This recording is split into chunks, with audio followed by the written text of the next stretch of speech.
Hi, this is Denise Matthew back again for another week of the transits. I hope everyone's doing well. And I just wanted to say, based on your feedback from last week's transit report, you guys seem to prefer the new format. So I'm going to stick with it. And in the future, if we want to change back, we always can. But other than that, I also want to say thank you so much for all the well wishes of everybody last week. It was really kind and very, very thoughtful for all the kind words that were written in the comments. And they didn't go unnoticed. I so appreciate it. And I just want to say thank you for being here because you guys really make the channel what it is. It's a community and we're building it and continue to build it and trying to spread the word of human design out into the world as much as we can. And also the mandala of life continues. So you can check out the community tab if you want to find out even more of the transits that are happening, because I do a daily post that you can find out exactly what's happening each day. So if this is a bit too much to remember, this you can always just have a glance at the community page. And again, you're always welcome to join the mandala of life. It doesn't mean that just because we've been sort of moving through the energy already that you are going to miss out on stuff, because it's all there. The videos are there and also the community page. And I'm always happy to have more people on board. With that said, let's get into the transits. I have the 3 head gates and they're still activated. They'll be activated until Thursday. So we are having a lot of pressure potentially coming in to figure things out. And when we're having 3 different gates activated, we're having pressure to come out of the confusion, because we always have this confusion with the gate 64 before we start to get the clarity. The good news is the clarity is going to come, because we do get that second half, the 47, which will come later in the week. And I'll talk about that in just a minute. So it's just this confusion, but also this idea that having patience and understanding that even though you may not know exactly where everything is going or what everything means, you are getting the information that will eventually come into clarity as the week goes on. I think that's the coolest thing about the gate 64 is you always get the 47 right afterwards. So in other words, it's not a real long wait. And with Pluto in the gate 61, we still have this idea of what are we wanting to know and what are we not getting information about. And also with the gate 63 being activated by the Earth, that would be like we're grounding into this idea that we need better formulas. We need better ideas. We need to reduce the doubt. We also remember that all these head gates are all pressure or fuel to get the awareness. So this is where we're going. We are moving towards awareness. And I think that if you can keep that in mind, if you're feeling this pressure to figure things out and getting lost in your thoughts, it can kind of help you to understand that this is a temporary thing. And eventually you will get the clarity. You will get the downloads. You'll get the meaning of what it all sort of is trying to tell us. So with the nodal change, we do know that there's going to be more of a busyness feeling. There could be a potential to want to initiate something, to actually start making things happen, but maybe not necessarily listening to our strategy and authority. That is a potential. So because we also have the head gates activated, and that really does talk to a lot of inspiration coming in, and this idea that, oh, maybe I can do this or maybe I can do that. But remember, all the head gates, the 61, 63, and 64 are always going to be just the fuel for the awareness. The awareness comes in the ajna. Without the awareness, we don't exactly know where we're going. And no matter what, ideally, we want to be using our strategy and authority, because if we are, we're going to be putting our energy in a place where it's actually going to pay us dividends, you could say, pay us back in some way, as opposed to just putting all your energy into something and not actually getting something back from it. I think we could all have those concepts of those times where we kind of went on inspiration, especially if you're emotionally defined, where you just kind of put all your force and energy into something and you were excited about it and you thought it was going to just do its thing. And then boom, it didn't work out the way you had planned. So that's why it is important to, even if it feels like you want to just jump ahead because you feel very inspired, to actually hold back and decide, is it the right thing for me? Is it my strategy telling me that this is what I'm meant to do? Or is it just all this inspiration floating around in my head, wanting me to kind of get out there and do all these new things that maybe are not right for me right now? It doesn't mean it's never right for you, but it does mean that when you get the awareness, which we will be getting soon from all the downloads we've gotten from the gate 64, it's going to be coming up this week on Thursday when we get the gate 47. And the gate 47 comes in on Thursday and says, okay, Let's go through it. Let's find out what's important and also what isn't of value, and figure out what it all meant for you. Because the most important thing with any kind of abstract energy, or any experience that we have in our lives, is that we know that it had some meaning. It in some way, it's like, especially for abstract energy, it is this concept that how did I in some way evolve from this experience or this thing that happened to me? And it doesn't always have to be something that's necessarily what you would call good.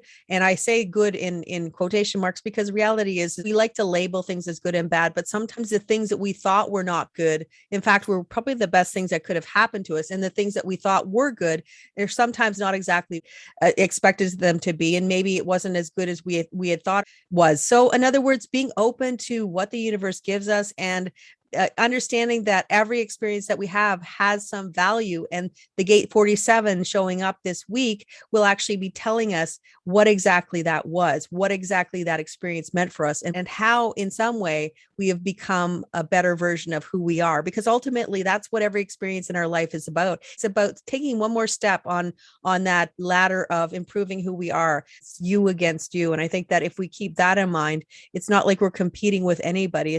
With this week, we have Venus moving into the gate 32. Now, this is all about endurance. And, we had a little bit of that last week, but Venus continues in endurance. And the thing about endurance is it's all about finding the value of what exactly we have in our life, seeing the value in things and seeing the things that don't have value.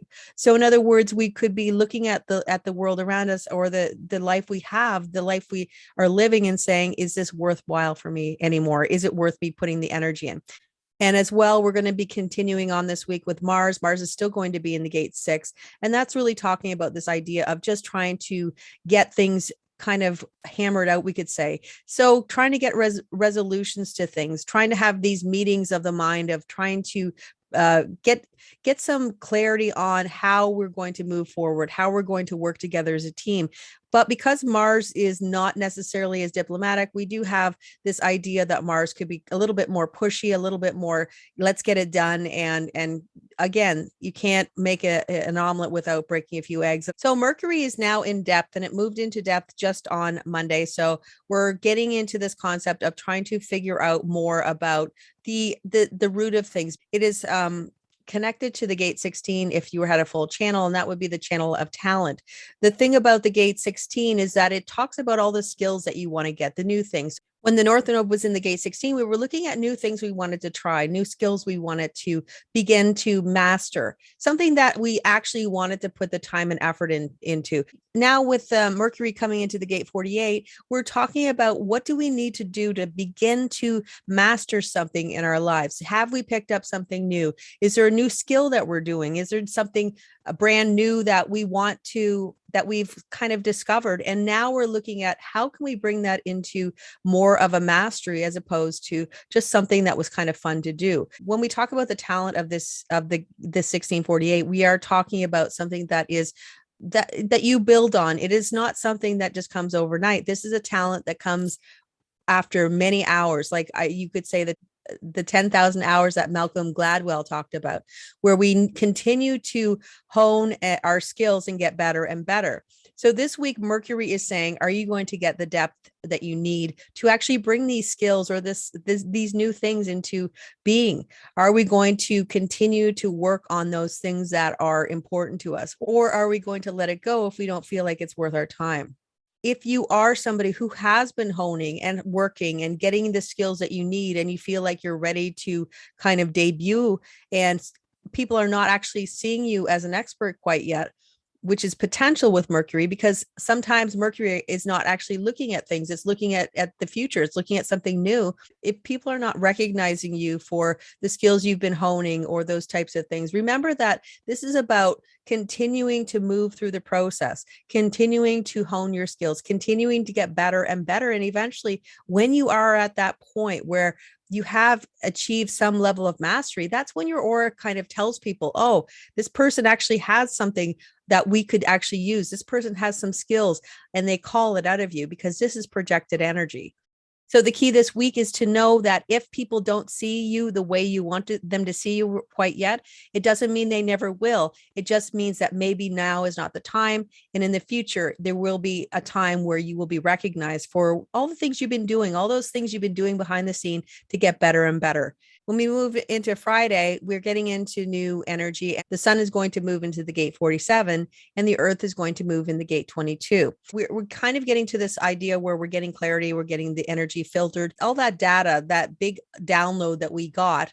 It's going to give us some realizations of things that we didn't actually know. And also this idea of what exactly everything meant, what was the value, and how I'd grown because of that. The other perspective is that we're going to be grounding into the earth. Now, the earth is actually going to be connecting with Neptune as well. So we have this idea of the earth meeting Neptune. So are we going to start to have some concrete ideas or expressions of what grace looks like in the world? So could we be seeing that? Because when we look at the gate 22, it is about grace. The gate 22 is in the line 6. This is talking about spirit awareness, and it could be about grounding into spirit awareness, and that is grounding into this spirit consciousness. And we could also see this as a meeting of the minds, because we have the gate 47, which is all about experiences, and then we have the gate 22, which is all about kind of social and individual energy. They're quite different because we have individual energy that's all about the self and how you are being impacted. It's creativity, it's about mutation. And we have the abstract energy, which is about the past. So we have this experiences of the past, but also this individual energy. This is creating to create because we feel good, because we want to do it. This is about grace under fire. This is about life giving us some curveballs and how we're actually working with that energy. And this is going to be something we're grounding into, something that we're actually having to practice in the real world. We're kind of grasping at straws to see what exactly it all means. Why is this suffering happening? If you look at the gate 22, why is this suffering happening? And how many times do I have to pick myself back up only to get knocked down again? And I think that because of the way things have been happening with the world in general, and we feel like we're just kind of getting out of the difficulties, and then we get sort of back into something that's saying, oh no, you're not quite done yet. So this is saying, is it ever going to end? What's the meaning of it? When are we going to see the greener pastures? When are we going to feel the energy of positivity? Because one of the biggest themes that we're going to see this week is that we do have a lot of energy that is kind of pointing towards some anxiety. It's pointing towards having some fears, because we have a lot of the splenic gates that are being activated. We also have the ajna, with the sun being in the ajna. So this is a mental pressure.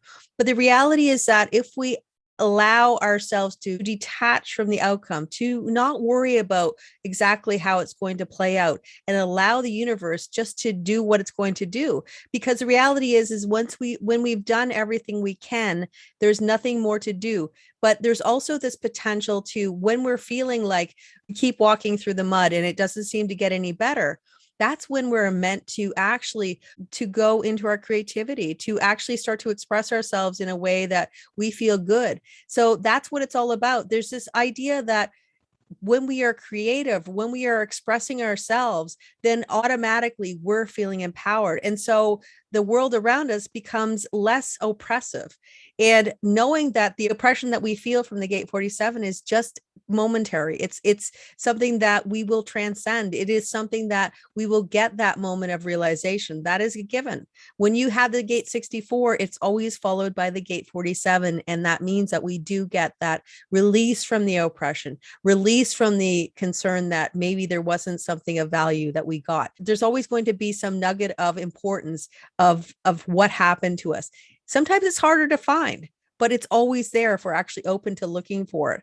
And the way we can find it is by being ourselves, by expressing ourselves, by expressing our individuality, by allowing our creative flow to express itself and to get lost in that creativity. And it's amazing how when you get lost in something that feels good or feels beautiful, especially with the gate 22, we're talking about something that's auditory and this idea of listening to music that makes you feel inspired, and all those kind of things, just to disentangle and detach from all the expectations and allow the world to unfold exactly the way it's meant to.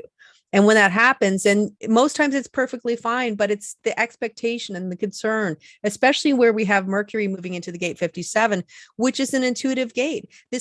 Although this can potentially also mean that you could be fearful of the future. So the key word for the gate 57 is extraordinary clarity. So what that means is that the clarity will come, this idea of what it all means, this intuition, it's all going to be available to us. The only way we're going to be able to tap into it is to be open to what we get. Because a lot of times, for instance, if we have intuitive hits, if it's something that we don't want to have an intuitive hit about, we will actually reject it a lot of times.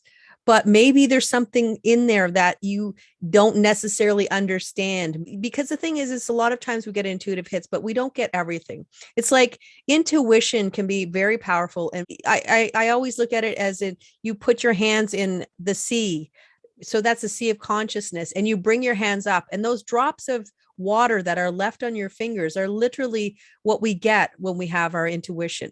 And so it doesn't show you the big picture, but it does show you some little bits of something that will kind of guide you on your path. So that's what we have available to us later in the week when Mercury enters the gate 57. The other thing is we do have Venus also moving into the gate 50, which is all about responsibility, and it is about values as well. So we talk about the gate 50, and it's the rules, it's the values of how we kind of look at the world and what we think is morally correct for us. And as Venus moves through the energy, it does get stronger and stronger to the point where you are not only upholding and feeling good about the values you have in your world, but you also look at it as a perspective of, I'm going to uphold the values that are important to me, but I'm not going to alienate people because of that. So in other words, I have a moral compass, but it doesn't mean that I'm going to run people over with my moral compass and say, well, that's the only way. It's about saying that this is how I think. And if you don't think it's the same way, that's perfectly fine. We can have parallel thoughts where we're both expressing who we are and our own values. But instead of kind of locking horns about it, we're saying we can see things through different perspectives, but be okay with that, to be okay with other people not actually having the same values as us. Right now, there's a lot of polarity in how people are reacting and how people are working with the pandemic that we're working through as a collective right now. And some people have certain perspectives and other people have different perspectives. Can we all sort of live in harmony and understand that just because I don't think the same way as you doesn't mean you're wrong and I'm right. It just means that we just have different views and we could all live in the same perspective. And that's what Venus is actually telling us when we get to the gate 50. It does talk about rebelliousness. It does talk about pushing against the system and not wanting to conform. So there's that potential too. People actually protesting and saying they don't want to just kind of be pushed or shoved into a certain agenda. Mars is also going to move later in the week, and it's going to move into the gate 46. The thing about the gate 46 is that we do have the serendipity. It is also talking about being in the right place at the right time. It is talking about having success and things going well and having this natural luck. The only thing about Mars being in that energy is Mars is expecting the good luck to happen. And that's great to expect it, but it doesn't always manifest exactly the way we want it to. So in other words, getting too excited about something happening and believing it's going to happen, it's always good to have that, the positive perspective, but we also need to have some tangible indications that the way that we're looking at things or the way we expect things to happen are actually going to manifest the way we think they're going to. And that's it. The one thing that Mars is looking at, you could say, through rose-colored glasses and always expecting everything to just kind of to be exactly perfect, to have all the projected ideas and the projected expectations come into being exactly as you expect. And if you can look at it from a balanced perspective and say, okay, I'm open to what I receive. And I think as long as we're moving with abstract energy, it is about sort of being open to what you receive. Expectation is one of those things that kind of it kind of ruins a lot of the processes that we have because we're so hardwired on what we want to come in. We don't accept what actually comes in, and it might be actually different from what we wanted or we thought we wanted, but it might be just as good or maybe sometimes even better. The last two things that I wanted to talk about that are happening this week is Jupiter's moving from the gate 30 into the gate 49. And it's actually a pretty good energy for Jupiter. And I mean, Jupiter's already been in this energy. So it's just kind of talking about the things that we talked about before. And this is talking about March, in sort of for the whole month of March. That's when Jupiter was last here. And with Jupiter being in the gate 49, actually a beneficial energy, it does sort of expand this idea of how are we going to get better things for the people, or how are we going to support the people. This is talking about benefits, transformations. This is talking about revolutionary ideas to improve the overall support that the people need. And so it's a beneficial thing. And because Jupiter is related to laws and rules and things like that improving, but also it does rule foreign countries or things that are foreign travel, or even kind of higher education. So we might see improvements in all those areas. So maybe in foreign countries, we could see things improving because there's been a lot of unrest in a lot of places. So potentially, let's cross our fingers that things are going to improve, but also education, higher education, because there's been a lot of issues with higher education and education of all sorts, where things are kids have been out of school, and university students have had issue where they haven't been in school. And so we're going back to school. This is talking to the idea that it is going to be beneficial. There will be support for all the people. We also have Saturn moving into the gate 41. Saturn hasn't been here since January of this year. So this is also talking about this idea of the fantasy, or the ideas, or the things that we wanted to bring into being. And it's just kind of like a recheck. How are things moving? How are those dreams that you wanted to bring into reality? How are they coming along? The thing about Saturn within the gate 41 is this idea that it kind of comes with this concept that you don't have everything you need. You don't have a lot of resources, you could say. You don't have a lot of building blocks. And yet you still have to kind of figure out, how are you going to use the building blocks that you do have? So in other words, if you want to start up a project, or you want to start up a business, maybe you don't have all the money you would love to have. You don't have all the staff you would like to have eventually, but you have something. And so you're looking at it and saying, okay, how can I make do with what I have until I have more ability to get the resources or the things that I need? And so this is saying, what can you do with what you have in this moment? And really kind of allowing you to be more creative, allowing you to be a trendsetter, allowing you to color outside of the lines in a way that maybe you wouldn't have done if you hadn't been in some way slightly limited, because you're actually trying to make the best of what you have. And when you do that, I think that really, it does give you this ability to be more creative, to be more kind of thinking outside of the box of the standard, and actually coming up with some really great ideas of how you can actually make things happen, despite the fact that you may not have every single detail, every single thing that you want to have. That doesn't mean it can't come in the future, but in this moment, what do you have? Where do you start? And also we could look at it as the idea that you've already started something, you have something that you had decided that you wanted to bring into form, and now you're kind of streamlining it and saying, okay, well, this doesn't work and this does, and kind of pruning it back so that you can have better growth in the future. So that's what Saturn is sort of talking to, moving back into this energy. Again, these are themes that we've already sort of talked about, and this is kind of the last time that they're going to be talking about these themes. So it's going to really kind of push us to make the decisions that we want to make, to streamline, to improve, to support, and they won't be back. Jupiter won't be back for 12 years, and Saturn won't be back for about 29 years. So that's what the week is looking like. I hope you take care, and I will see you next week. Bye for now.